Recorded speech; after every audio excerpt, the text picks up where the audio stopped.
Okay, so this is just going to be a quick tutorial on like how to actually make a map, just to take you through kind of, I guess, some of the very basics of it. So first you're going to want to go to unfortunate-maps.jukejuice.com. You can see that right up here. If you need to pause this video at any time, feel free to do so that you can copy that down. There's also another one that you can go to. It's called Peter Reed. But that one tends to be down a lot. As you can see right here, it's even down. So, anyway, back to Unfortunate Maps. Once you're here, you'll see a bunch of these maps that people have been submitting recently. Some by Bali and Snowball. We're actually going to test a couple of those out tonight, it looks like. But you want to go to the map editor, and then you'll be brought to this screen here. Now, I think it starts at like 20 by 20 or something. You can resize that to whatever you want. What I did here is I just zoomed out a couple times just so that we can get the whole map in the range here. But yeah, you can resize this to whatever you like, so let's just go something a little bit smaller. You generally, and this isn't always the case, but you generally want to go with odd numbers just so that you can have a direct midpoint. Now, there are certain reasons, I guess, that you would avoid that. For example, you could do an even width and click resize when you're ready. In case you want to, if we go to horizontal symmetry here, if you wanted to make, you know, a feature in your map be like triangle points here around a specific position, that's where you would have even numbers so that they can actually make those points in the dead center of the map. Now, if we decide to resize this to an odd number, so let's say I go 45 by 31, whatever, resize it. And generally the first step I'm going to do here is just make sure that both of these black spots are filled up with normal tile. You of course don't have to do that. You can kind of go with whatever process works for you, whether it's starting with an all black background. This right here is just background tile. That does nothing really. You can technically run over it, but it will be considered a background, and with people using the transparent canvas script, they will see their TagPro background through that hole. But anyway, so yeah, the white one here is just basic tile, and now you'll see that when I'm using symmetry, I can actually use four-way symmetry and find that there is an exact midpoint right here. Right there. So, anyway, as you saw in Dievil's Dievil 1's tutorial, the first thing he usually likes to start out doing is just to frame the map. To work from there. You've got all these 45-degree tiles that you can use. If I have four-way symmetry on, it'll fill out all of them, every corner. So if I do rotational, and I do the top left corner, you'll see that just the top left and the bottom left corner reflect each other, essentially. If I do horizontal symmetry, then, let me see here. If I do horizontal symmetry, and then I do that same tile, you see it only affects the ones that are directly across from each other if you were to split the map straight down the middle here. So, let me see here. If we are going to create a gate and link it, I can just start out with kind of a simple concept. I guess we're doing horizontal symmetry, so let's just roll with that. Let's see, I make a big wall here so that you have to go around it to get from base to base. Put that somewhere around there, doesn't really matter for now. So, let me see. These tiles right here that I have circled now, that yellow circle, that is a gray gate tile. So I can create whatever kind of gate that I want here. And this button right next to it, now the button is circled yellow, I can put that, again, wherever I want. Generally, you want to make it hard to hold that button, so you either put a spike by it, or you will space it away from a wall a little bit, like putting it right over here so that you can easily be pushed off of it. So if I put that right there, then you click this link tool here. You see what I'm changing up here, if I click the little wrench, then I click the button one time, and I click every location that I want it to affect. So now you'll see that I've got these 4 gates controlled by the one button. And since I'm using horizontal symmetry, if I go over to the other button, you'll see that it already affected that just by using the symmetry there. Now, you can also control bombs with buttons. So, if you have an enclosed bomb, you can attach a button to it. And I can actually attach really as many buttons to it as I want. So then I'm going to go back to that link tool that I showed you up here, click the button, then click the bomb. And then, so since there's only one button right here that'll attach, but now again I'm using horizontal symmetry, so if I click that button, you see when I hover over the bomb, the other one lights up. So then I click that, and now if I go over here, you'll see that that one still also controls the bomb. So they're both controlling the bomb. All 3 of these are controlling the bomb. Something that people like to do also is attach bombs and buttons to spike paths. So if a flag carrier is, let's say the blue flag carrier, he grabs the red flag and then he runs out this way and tries to get through the middle here. Well, if the red team is on time, they can get over and click this button, which will detonate the bomb and shoot the blue guy into spikes, and he will die. So that is something. Now, team tiles. Now you can see that these 2 are circled yellow. These ones will accelerate whatever the team color is that they're on. So I'll go back to my horizontal symmetry here. This is an embarrassing song. This is the story. Do I have anything good? Whatever, okay. Anyway, so I can make some other structures here. And let's say that I want to put a power-up down here and couple that with a few spikes as well to add a little risk factor to it. Now if I want to make it easier for red team to get this pup, I can put team tiles in this area.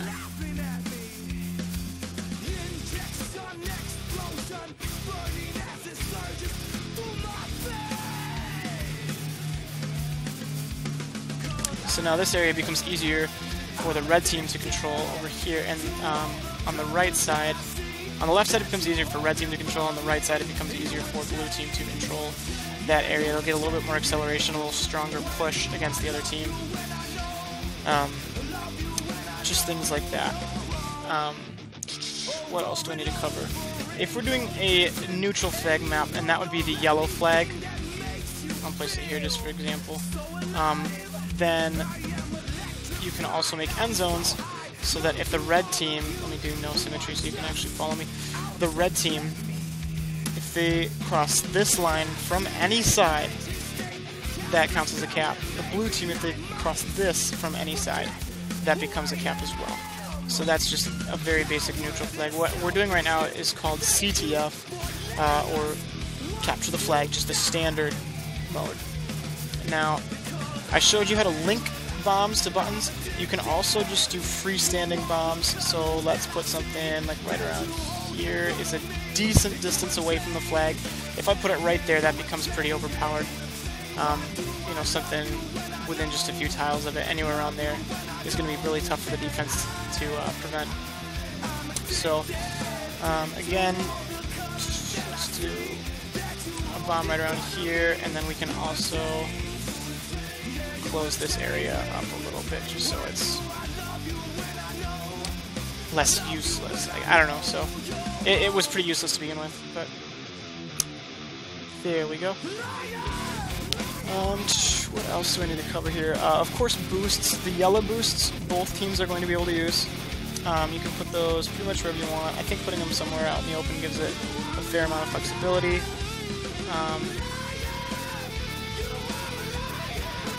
We'll just do something like that. Just a random block for no apparent reason. And that way we can also put a power up right around there too, so you can boost towards it, but that means you're going to have to come out of the base, go below the boost a little bit, and then go towards it. Something I've been favoring in a lot of my maps too is putting a defensive boost. So if I click the red boost here, you see on the left side what's highlighted right here. I like to put that, I don't know, why not, right there. It doesn't really hurt anything. But this gives the defense a little edge, because then if you've got an offensive person here, they grab the flag and they run out, and they're trying to get away this way, then your defense can come over here and try and line up a snipe to get them down here somewhere. So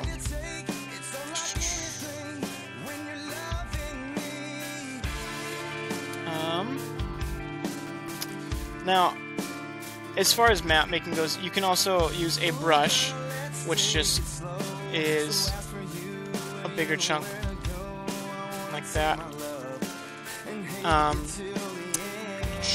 You can do single lines.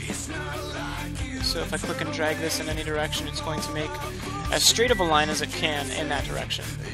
And then the next one is just, this is the tool I use the most often probably. It's just a big rectangle, and I can click and drag wherever I want it to go, I guess. This is just an open rectangle, which is what I use for the border.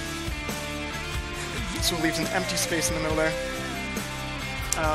This one is a filled circle, so it gives you as close to a circle as it can.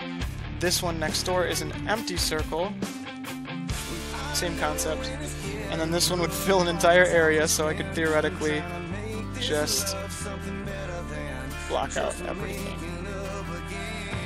But that is entirely useless to me at this point. So I just hit undo there. You can just use Command Z or Control Z on your keyboard, as well as using this up here, undo and redo. Now, these, so you'll see that there's balls here. You don't actually necessarily need those. Those are spawn points. You will need them in neutral flag maps to suggest where the ball is going to start out. So if I put a spawn point right here, that means that the players can spawn. I should actually go back to horizontal symmetry. Players can spawn anywhere within 5 tiles of this, and that includes diagonally. So 1, 2, 3, 4, 5. The furthest out that they could spawn would be here, here, all the way up to here. So basically, this entire corner is a viable spawn point. Now, balls will not spawn in the gray area, but they can spawn in this team tile area. So you want to be careful, because if I do something like, whatever, let's say I just did this, and it's just for design, whatever, I've got a little design going on down there. If I put a ball spawn down here, you can realistically spawn in this area, which then traps you for the entire game. There's nothing you can do. So that will break a map just by doing that. So be careful with that. What else do we really need to cover? Portals. This is probably the harder part. One of the hardest things to do is create portals and do it so effectively in a map. It kind of... You can be really creative with portals, but that's not always the best thing. Let's say that I want to have a portal here that goes from one side of the map directly across the other. Actually, I'm going to change what I'm saying here. Let's say that you go in this portal, and I want you to come out down here. Or you can go in this portal, and I also want you to come out down here. So now this is an exit portal. To link it, I would click this, again, the link right up here. Click this one, and I have no symmetry right now. If I do horizontal symmetry, it'll work for both, but sometimes no symmetry with portals is safer. So I click this one once, and then I click where I want it to exit to. You won't see any indicator that it's been clicked, but it has been. Click the other one, do the same thing. And then those are linked now. Now here's the issue. I'm going to test it real quick just so you can get a feel for what happens. I didn't make that bottom portal an exit portal. So the problem with that now is that it's going to port you into itself. Essentially, it triggers the portal, but it's got nowhere to go. So let me show you real quick. If I go into this portal, I go straight in and I come straight out the same way. And that is entirely useless. Now, I am super duper laggy here, but now you'll notice if I hit that, I get a nice clean grab there because I attached the button to that bomb. I can also come over here and hold the gate now because of how I linked that. So, and then now you can bomb into the portal and you come out of the bottom one, which is kind of unique. You can do the same thing the other way. And we've got our little team tiles here. Actually, let me kill myself. And then you'll notice when I go down to the bottom of the team tiles here, that's where I'll get my little acceleration animation. So I'm clearly cruising. Granted, now I have a Juju, so I'd be doing that outside of them anyways. But again, see this portal here? It needs to be made an exit portal, and I'm about to show you how to do that, because right now it's active, but if I go into it, I come up the same way. That can mess with you a little bit, so it's very important if you just want a portal to be an exit portal. So just to clarify, these ones that are active are called entrance portals. The ones that should perpetually look dead, like that, and yours will look different. I'm using a Star Wars texture pack that I made. But this is an entrance portal, and then what I just came out of is an exit portal. So let's go back now, and if I hit exit from this map tester, it should take me back to the TagPro page there, and then I can just go back to this tab where I was making my map. So to make this an exit portal, you're going to want to pay close attention because this is very strange. So notice where I'm selecting here, you're going to want to grab another portal, put it anywhere on the map, doesn't matter, because you're going to get rid of it soon. Go back to the link up here. So click link, that little wrench, click the exit portal, and then click the random portal that you made. So this links the exit portal to that random portal, and then you're going to take a blank tile, go back, and delete that portal, and now when you test it, that will only exit. So we'll give it another shot real quick. Sorry for making you wait and stuff.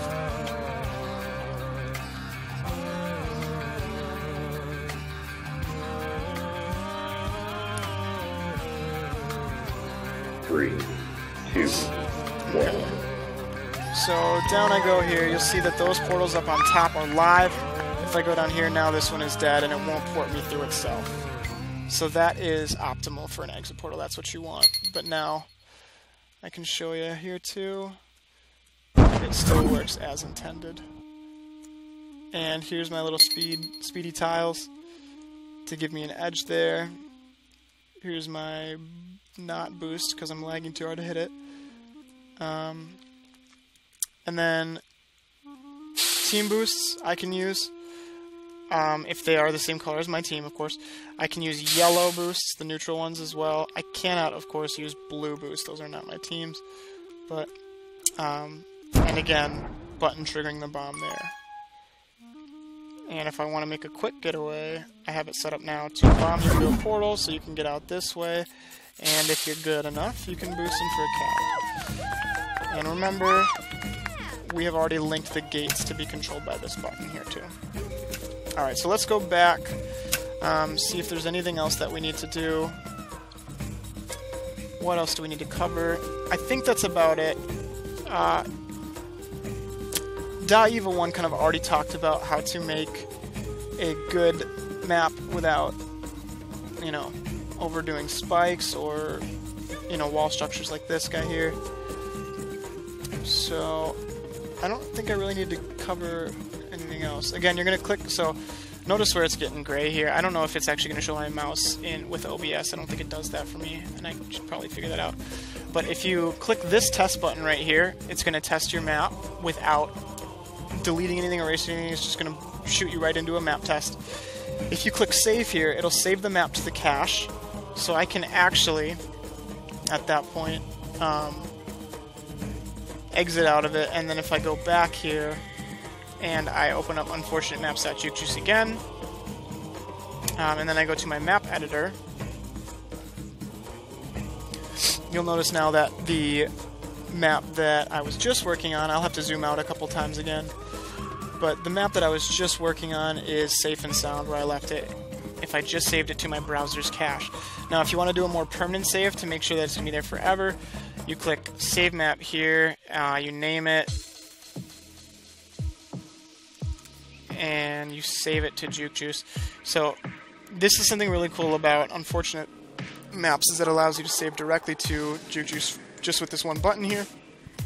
You can also click Edit Your Maps from here. These are all the maps that I've been working on recently. However, if you want to save a PNG and JSON file directly to your computer, you can do PNG, so click Export, then click PNG, then click JSON, and those will download for you. I really need to work out my downloads because they're off and stuff. But anyway, I can now save it to JukeJuice, and there's my map, the test closed map. And then another thing, this song is really annoying.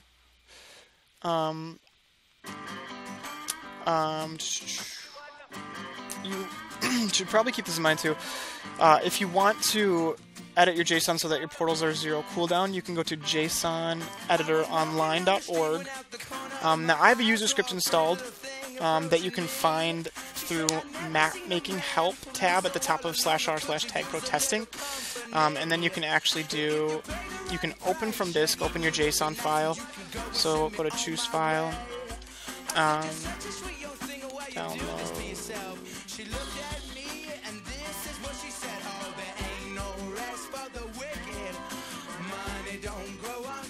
and then click map22.json.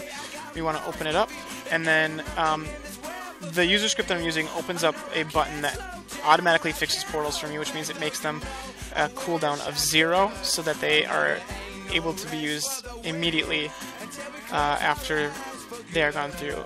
Initially, I think the cooldown is like 20 seconds or something like that, but I just clicked Fix Portals one time, and now I can save that to disk, and it'll go as the second JSON. Now, another important thing, and this is probably the last thing I'll talk about too, if you want your map to be tested, or if you want to submit it to the rotation thread, it is highly recommended that you go to the original JukeJuice, maps.jukejuice.com, and you drag over your JSON file, and I'm using the one with the fixed portals. You will only have to do anything like that on maps that have portals in them. And then the PNG file as well. So once you click and drag those over, it'll automatically save, and you notice that it's got the name, it's got the author. The biggest difference is that it's not going to show you the preview of the 45-degree tiles. So I had some 45s going up through here, and those are replaced by just blank white tiles now. But pretty much everything else should be there for you, and you can test it directly from here as well. Anyway, you know how testing works. So let's do...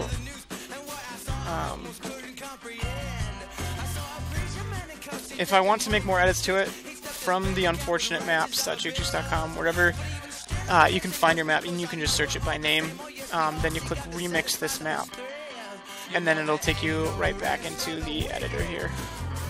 And if you want it on Unfortunate Maps, it's really cool. If you want to save it as a version 2 or a version 3 or whatever, you just name it the exact same thing by the exact same author, and it'll take care of the rest for you. So let's say that I decided that there weren't enough spikes, so I just threw in a couple spikes here and there. I wanted to throw in a few more 45s or something like that. Whatever, just really simple stuff, or I wanted to just be really annoying and have a couple more structures for, again, no reason whatsoever. Then I can do that, and then I can click this save again, save it as the exact same name, click Save to JukeJuice, and then it'll take me to version 2 as primary version. If I want to look at my old version, I just click version 2 up here, and then switch over to version 1, and then I can see the differences between them pretty easily, just by navigating between these two. I will tell you too, on unfortunate maps, I probably should mention this right away, if you want all of your maps to stay in the same spot, you just click this button right here. You won't see the home button, but it'll show this little icon here, and it'll say log in. You click that and log in with your Gmail address. And then if I click home, now it shows me all of the maps that I've saved on this account under Moosin. So that is pretty much it. If you have any questions, please comment them. But I think that will do it for this little tutorial. Alright, thanks for watching.